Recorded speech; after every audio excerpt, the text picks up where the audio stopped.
Então, após aquele primeiro contato nosso com o paisagismo, a gente viu a introdução, alguns conceitos básicos, cada um já deve ter desenvolvido pelo menos um despertar para o que é o conceito.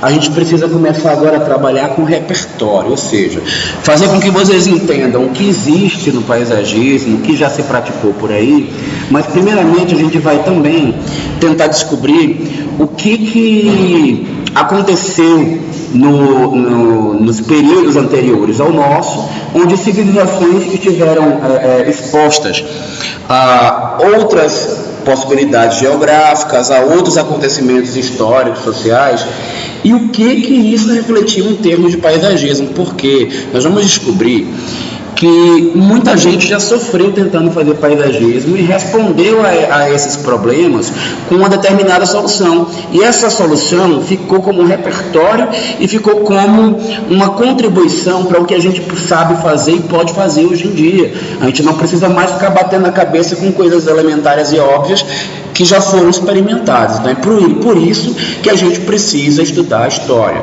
Sem falar que existem algumas características paisagísticas que foram herdadas de determinadas civilizações, que é importante para um arquiteto e paisagista saber de onde que elas veio para identificar um determinado estilo. Gente, isso tem a mesma relação com o que vocês estudam em História da Arte e começam a perceber estilos artísticos. No paisagismo vai acontecer de forma bem semelhante. Isso não é muito claro ainda na antiguidade, nem é hoje em dia tão fácil de perceber, mas tem momentos da história que isso é super marcado e a gente vai poder identificar. Tem gente que acha que está estudando estilos paisagísticos, que a gente não está falando de estilo, a gente está falando de história do paisagismo, mas vão aparecer estilos ao longo da história, para que vocês queiram praticar um estilo chinês, um estilo japonês, um estilo italiano, um estilo francês. Não é isso o objetivo. O objetivo é entender nessas civilizações o que obteve-se de resultado quando se encontrou determinadas soluções e saber se, paralela à nossa realidade, alguma coisa que já foi experimentada serve para resolver algum problema contemporâneo. É meio esquisito dizer que eu aprendi o que é paisagismo clássico italiano, eu estou a fim de fazer um italiano aqui na minha casa. Para mim soa meio como ridículo isso, porque na Itália tem outro clima. O estilo que foi entendido como paisagismo italiano foi um estilo que foi pregado no Renascimento. E no Renascimento, o momento político, financeiro, artístico, econômico e arquitetônico era outro. Então a gente não pode querer seguir fielmente. Mas tem muita coisa que foi feita naquele período que até hoje dá para usar. E é isso que eu quero que a gente absorva, tá? Partindo desse princípio, a gente vai compreender, por exemplo, que, como primeiro conceito, a gente tem que entender que o paisagismo sempre esteve ligado à história da arquitetura, mas também à história das artes. Mais ligado à história da arquitetura, tendo em vista que até hoje a gente entende paisagismo como um complemento ao edifício, um complemento, foi citado por vocês, né? Não deixa de ser. Então ele está muito relacionado com a história da arquitetura. Mas, por um acaso, tem momentos da história também que o paisagismo desconecta da arquitetura, tá? Chega uma época, por exemplo, que está acontecendo paisagismo renascentista num determinado local, mas a arquitetura não é mais renascentista. Isso acontece, especialmente, por exemplo, no Renascimento na Inglaterra, essas coisas desconectam, essas coisas não ficam ligadas uma à outra. Muita gente já está vivendo o período contemporâneo do paisagismo e na Inglaterra está rolando um paisagismo meio gótico renascentista. Rola isso, tá? Mas eu gosto de tentar vir lá da pré-história, aí vai ter gente que vai julgar a maneira como eu abordo como estranha, porque não se entende paisagismo do jeito que a gente entende hoje, já desse período, até porque naquela época, se o homem não sabia mal escrever, ele já sabia então o que fazer paisagismo, do jeito que a gente faz hoje, não. Mas a gente perceber que qualquer tipo de intervenção para planejamento espacial de área externa, seja com fins técnicos e ou artísticos, é paisagismo, a gente pode entender que já aconteciam coisas naquela época que a gente hoje usa como paisagismo. super simples, né? Então a gente precisa tentar entender o que acontece. Por exemplo, naquele período na pré-história, um dos principais motivos que faziam com que o homem construísse algo era se proteger dos fenômenos naturais, e até hoje, em manifestações de planejamento de áreas terra, a gente tem que se proteger. Então, o que aconteceu naquele período para se proteger é importante, até porque deste período a gente vai adquirir algumas contribuições que eu vou falar daqui a pouquinho. Bom, à medida que o homem começa a deixar de ser nômade, ele não está mais vivendo no meio da natureza, e ele não está mais enclausurado numa caverna, ou migrando de terra em terra até extrair tudo que ela possuía e partir para outro local, começam a ter novas demandas. Viver, morar, construir só para se proteger das intempéries, dos animais e dos inimigos, deixa de ser primordial, porque a sociedade já está organizada de maneira tal que existem outras coisas além daquilo que precisam ser levadas em consideração, e essas coisas vão começando a influenciar a forma como o homem organiza o seu espaço. Então vão começar a acontecer demandas sociais, como religião. Gente, se a gente começa a falar, especialmente na antiguidade, na pré-história, quem determina estilo, forma, acontecimento é religião. Nesse período de pré-história, gente, o conhecimento técnico e artístico, ele está muito misturado com o espiritual. Então, a religião meio que manda nas formas artísticas e em todas as manifestações arquitetônicas, e posso dizer, no que hoje contribui para o que a gente vê como paisagismo. O homem deixa de simplesmente querer fazer alguma coisa para viver. Ele começa a querer achar que as coisas sejam agradáveis. Então, ao invés dele simplesmente chegar lá e mexer para fazer uma arquitetura, ele mexe que ela seja bonita, e ele quer saber qual é a melhor maneira de organizar essa beleza, aliada, logicamente, à funcionalidade, à proteção, a outros critérios mais. E por esse mesmo trabalho vai passar o paisagismo. Uma vez que você chega no local e você se estabelece e fica nele, em alguns momentos, talvez a intervenção que o homem fez afetou a natureza de maneira tal que não está mais tão bonito como Deus deu para a gente, né? E outra coisa que a gente precisa entender, por exemplo, é que se a gente pensa em pré-história, se a gente acredita em Bíblia, a gente vai perceber que a própria Bíblia fala do jardim. E o jardim que foi dado para Adão e Eva não foi um jardim feito à toa de qualquer jeito, não. Ele tinha limites, né? Ele tinha algumas intenções divinas, né? Por exemplo, uma fruta que não podia comer. Então tinha uma lógica já dentro dele que talvez sirva para a gente de exemplo. Eu não estou querendo que ninguém faça o Jardim do Éden de novo, não, né? Estou só citando essas coisinhas curiosas que vão aparecendo. E aí ele começa a ter que aprender a mexer com novos materiais. Essa história de mexer com novos materiais porque ele está querendo embelezar ou simplesmente melhorar funcionalmente ou tecnicamente o espaço, vai nos deixar um monte de contribuição. Então, o paisagismo vai começar a estar integrado, no primeiro momento, como seu fator natural.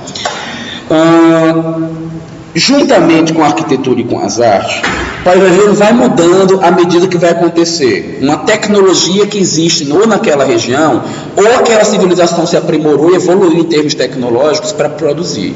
Então, o que era possível num período não vai ser, e vai guardar um conhecimento técnico para fazer algo que é diferente do que está em outra região, porque o que tem lá naquele local, de repente, é uma pedra que na outra região não tem pedra nenhuma, e que na outra tem petróleo que possibilita isso ou aquilo que naquele local já não tinha. E a gente vai guardando o que é diferente de um e de outro. O contexto histórico e geográfico muda, porque se você tem interesse político, você faz um monte de coisas diferente do que a gente faz se ninguém tem interesse político, e é desse jeito até hoje, né? Por que, por exemplo, a gente vai ver na Babilônia jardins suntuosos suspensos em lugar nenhum na antiguidade tinha isso? Porque o rei estava afim. Por que o rei estava afim? Porque a mulher dele gostava. Eu tenho dinheiro, estou pagando, vou mandar fazer. E era muito lindo o jardim suspenso da Babilônia, né? Porque existia interesse político. Por que na Grécia não tinha jardim? Quase. Porque o interesse político deles não era fazer jardim bonitinho para a esposa, porque eles não queriam ficar presos naquela terrinha ali perto do rio. Eles queriam conquistar todo o mundo, né? E aí se ferraram porque os romanos conquistaram inclusive eles, e aí pegaram o mundo todo, e depois houve a queda do Império Romano. Não é nesse aspecto que querendo chegar não, que isso aí está indo longe, está indo demais na história das artes da arquitetura, que é mais com a outra professora de vocês, não é comigo. Mas a gente vai estar submetido a essas condicionantes também. Já que a gente está começando a brincar disso, a gente vai perceber então que depois desse momento não é mais arquitetura e paisagismo uma coisa simplesmente rudimentar que está atendendo a necessidade básica humana. A arte entra em questão, gostar, embelezar, planejar e pensar começa a ser mais importante. Na própria arquitetura dá isso também. E antes que a gente entre no aprimoramento que as civilizações conseguiram chegar, a gente vai ver o momento em que o homem começa a dominar ferramentas. Quando ele começa a trabalhar com pedra, mais à frente ele começa a dominar o uso do metal, ferramentas vão possibilitar que ele faça uma antropização de maior vulto para chegar num resultado, inclusive, paisagístico. Já falei para vocês o que é antropização? Não? Vai guardando, porque paisagismo tem vocabulário técnico que será cobrado do mesmo jeito que foi cobrado em arquitetura, tá? Antropizar, gente, antropização ou espaço antropizado é aquele que recebeu intervenção humana. Não está mais como a natureza nos ofereceu. A gente chegou lá e modificou. Tá? Então as cidades contemporâneas são todas antropizações.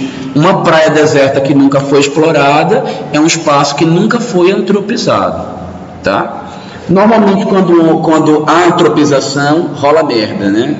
Eita, gravou, já era. Agora foi pro mundo inteiro eu falando merda, 2 vezes. A própria palavra diz, né? Antropização, nunca tocou. Pois é, então.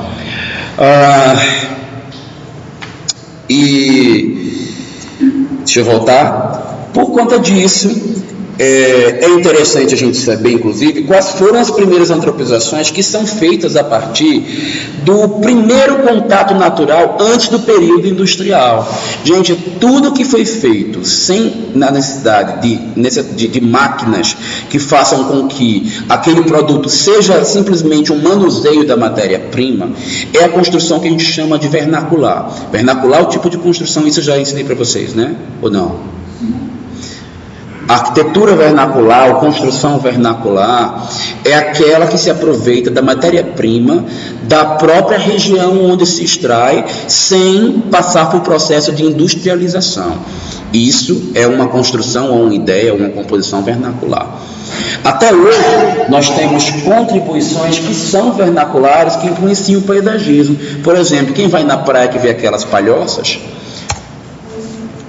vai ver aquelas coberturas de palha, de piaçava, né, de sapê, cada região chama de um jeito e usa de um material, que elas são simplesmente o manuseio da matéria-prima sem industrialização, e é feita uma construção. Então a gente vai ver por aí pergolados de bambu, que é exatamente do jeito que ela é retirada da natureza e já é colocado. Obviamente que hoje em dia a gente trata o bambu, inverniza, trata, coloca pesticida nele para que ele não seja deteriorado pelos insetos, porque ele tem uma seiva muito interessante, mas tem coisas semelhantes como uma cobertura. Aqui a gente está vendo uma oca, né? Mas tem outras coisas que se assemelham à oca, como as construções de piaçava que eu estou falando, que a gente vê na praia até hoje, é contemporânea, é moderna, é bom e funciona, porque protege, impede o sol, realmente protege da chuva, apesar de ser todo vazado. E tem gente que faz, inclusive, já impermeabilizado, com a manta por debaixo, mas enfim, aí já passou um pouco além do vernacular, quando você começa a fazer tecnologia demais, tá? E a gente vai ver também como técnica vernacular o aproveitamento de composições naturais simplesmente como um meio de utilização humana, ou para moradia, ou para lazer, seja lá o que for, como o uso de uma caverna. Hoje a gente tem isso aí muito mais como exploração natural, como turismo natural, do que como uso propriamente para atendimento de necessidade humana. Talvez a gente pode ver como uma expectativa humana a questão de turismo, curiosidade, turismo ecológico, mas enfim, caverna não é uma coisa muito, talvez, principal assim, interesse do arquiteto paisagista. Mas a gente vai ver até hoje, casa do pau a pique de taipa que ainda existe, que ainda se pratica no interior, que é uma herança que a gente pega, que é uma construção vernacular, que foi a partir de uma técnica que a gente se apropriou, que nasce, inclusive, no período anterior à história, porque as civilizações mais primitivas não tinham acesso a tanta tecnologia e faziam a casa de barro com pau. Inclusive, eu tenho lembranças até da casa do meu avô até hoje, que era exatamente desse jeito, e isso era muito comum no Nordeste, é muito comum no interior de Minas, Goiás antiga, cidades mais humildes.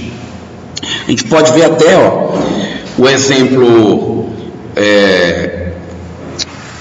ainda lá da antiguidade, pelo menos é o que se fala nos livros, né? Eu tenho meus questionamentos e minhas dúvidas em relação a isso ser num período anterior ao período que a gente chama de histórico, porque vocês sabem que existia uma perseguição religiosa na pré-história, que era um movimento meio que iconoclasta, que perseguia algumas religiões. E em um determinado período, alguns povos do período paleocristão, eles se ocuparam de cavernas que estavam incrustadas nas montanhas e fizeram verdadeiras cidades aí.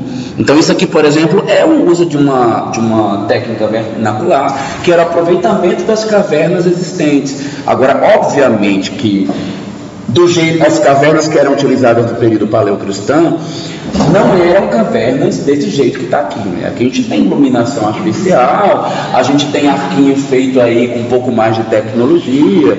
Então, até mesmo depois, mesmo que isso não tenha sido feito contemporaneamente, a presença desses arcos aqui já apresentam o uso de tecnologia romana, que era o sistema do arco romano, né? Que já não é uma contribuição vernacular do período pré-histórico, já é uma coisa um pouco mais contemporânea. Mas o mais interessante que eu acho, que é para compreender o que é vernacular, gente, normalmente técnica vernacular funciona tão bem quanto a tecnologia e tem vantagens ecológicas 1000 em relação ao que é feito com tecnologia. Eu não sei como explicar para vocês, até porque eu tenho minhas dúvidas quanto à verdade disso daqui, mas acredita-se que especificamente essa que a gente está vendo aqui dentro de um túneis, que formava verdadeiras galerias com cidades, que aí dentro tinha uma família atrás da outra, atrás da outra, atrás da outra, ocupando cada um dos trechos da caverna, e que eles tinham tudo aí dentro, porque eles não podiam se expor, senão eles seriam mortos. Então eles tinham escola, igreja, casa, banheiro, cozinha, tudo dentro da caverna. Eu não sei como é que eles faziam quando a comida ficava podre, quando alguém tinha uma diarreia, dor de barriga. Eu não sei como é que fazia, sabe, essas outras coisas aí todas, mas eles conseguiam sobreviver dentro da caverna, né? E existe uma explicação. Provavelmente quem é paleontólogo, quem é historiador profundo, provavelmente vocês vão saber com o André melhor do que eu explico como que isso aqui acontecia, né? De que maneira eles conseguiram. Mas enfim, existem teorias que dizem que acontecia toda uma cidade nessas cavernas, e em alguns sentidos melhor do que hoje, porque eu acho impossível alinhavar duas famílias e ainda atividades que não sejam de residência dentro de uma caverna, uma consequência na outra, e tudo isso conviver bem e funcionar, e não morrer todo mundo aí dentro doente, asfixiado, ou sei lá, não ter um incômodo, as brigas. Imagina o vizinho meu que eu tenho que passar por dentro da casa dele para chegar na minha. Que loucura que é isso, né? Nem com muita fé em Deus dá para você não ter problemas desse jeito, né? Você até com fé em Deus segura a onda, mas o problema rola, né? Bom, e aí, já que a gente está falando de pré-história, tem mais outras coisinhas que a gente vai perceber que alguns estudiosos, não todos, atribuem a períodos anteriores à história, como por exemplo esse templo de Newgrange, que fica na Irlanda. Gente, esse templo de Newgrange, ele é uma coisa que faz interferência no visual da paisagem, né? Então por isso que eu estou botando ele como exemplo de coisas que aconteciam já no paisagismo, já que ele tem todo esse gramado. Você vê que não é de agora que o pessoal pensa em telhado verde, né? Na pré-história eles já pensaram. Então essa história de telhado verde que a gente está fazendo hoje não é nenhuma descoberta contemporânea, não. É a arquitetura vernacular que desde a pré-história alguém já tentou fazer e brincou disso. Só que a gente está se tocando que a gente fez besteira com a natureza e está começando a resgatar essas coisas aí. Vocês já sabem, porque eu dei aula para vocês de aspectos ambientais, bioclimáticos, minha opinião sobre o telhado verde, né? Quem não sabe, assiste lá aspectos ambientais das minhas aulas de Projeto 3, quem está assistindo em casa, vai ver minha opinião sobre o telhado verde. Não vou falar muito agora não, porque a gente não tem tempo na disciplina para citar a questão técnica. Aqui eu estou buscando muito mais uma questão histórica. E aí, ó, esse templo aí, se acredita que era um templo druida, que era atribuído, e são alguns historiadores que cogitam a possibilidade, né?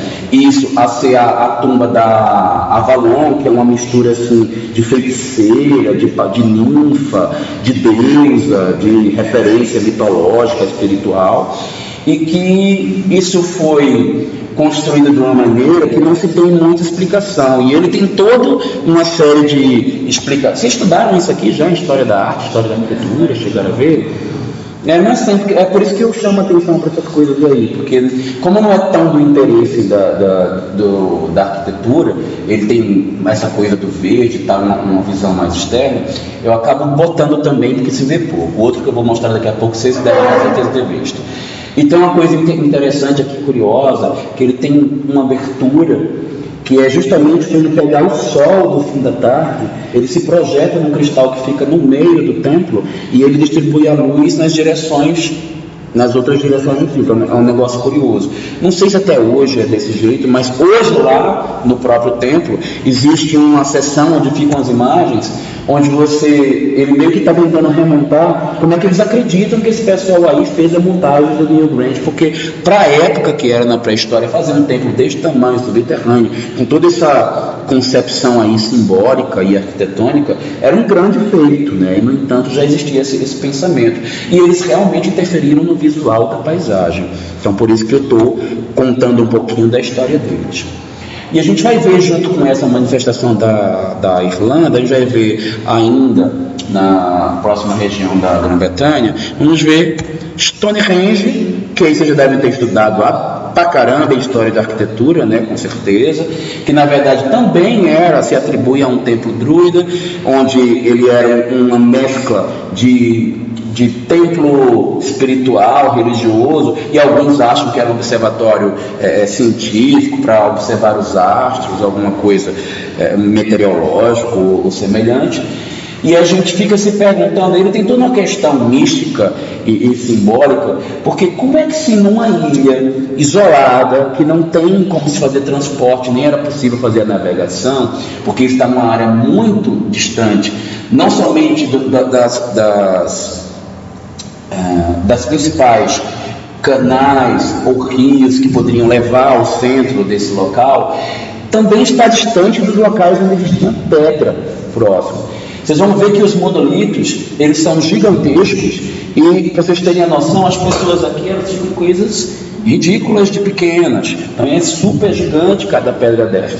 Aí fica se questionando como é que isso chegou aí. Será que isso aí não era uma invasão extraterrestre? Tem essas besteiras escritas nos livros, em alguns documentários que existem. Aqueles documentários americanos, então, eles fazem viagens profundas, né? Aí começam a mostrar, por exemplo, as demarcações que tem lá próximo, né? Que tem esse formato. Tem até um filme que é inspirado nesse negócio aqui, né? Acho que é Os Sinais, alguma coisa desse tipo. Aí vai lá para a colheita e tem um desenho marcado da aeronave. Aí tem gente que conta essa história como se aqui tivesse tido uma manifestação alienígena, e aqui é a marcação dessa chegada. Bom, eu não sou muito adepto não. E aí a gente vai ver também uma coisa que eu acho uma pena, inclusive, porque nessa região aqui de Stonehenge, eles fazem até hoje um movimento de resgate folclórico da história dessa região, da gênese dessa população, onde eles tentavam remontar o provável evento religioso que tinha lá naquela época, pelo motivo pelo qual esses monolitos foram erguidos, e todo ano tinha esse acontecimento, e os turistas podiam ir para aí observar essa manifestação folclórica. Só que infelizmente hoje lá em Stonehenge não é mais permitido, tem um cordãozinho, fica ao redor e todo mundo fica muito afastado, porque antigamente, quando se podia ter acesso a essa região, as pessoas que iam para Stonehenge queriam levar uma lembrança e eles começaram a arrancar pedacinhos das pedras de Stonehenge para guardar. E aí, talvez por esse motivo, né, eles hoje não permitem mais o acesso. Então, eu nem sei como é que é esse evento, que essas fotos que tem aqui, eu coletei muitos anos atrás, e já eram fotos de coisas de muitos anos atrás, mais ainda do que a gente está vendo aí. E aí, isso aqui é uma provável recomposição de como se imagina que era esse templo antigamente, utilizando o sistema de arquitrave, que foi consequência, que foi inclusive uma... Ai, Jesus, esqueci a palavra que eu queria falar, mas digamos que na sequência, a partir provavelmente do mesmo conhecimento, se iniciam os primórdios das construções da antiguidade do sistema de arquitrave, que a gente vai começar a ver nas civilizações helênicas, em especial com o povo grego, que vai começar a construir seus templos baseados nesse mesmo tipo de tecnologia, né? E a gente encerra aqui o nosso comentário breve sobre influência da pré-história nas manifestações paisagísticas. Vou interromper aqui nesse ponto para a gente ver no próximo momento o início da história da antiguidade, tá? A gente para aqui.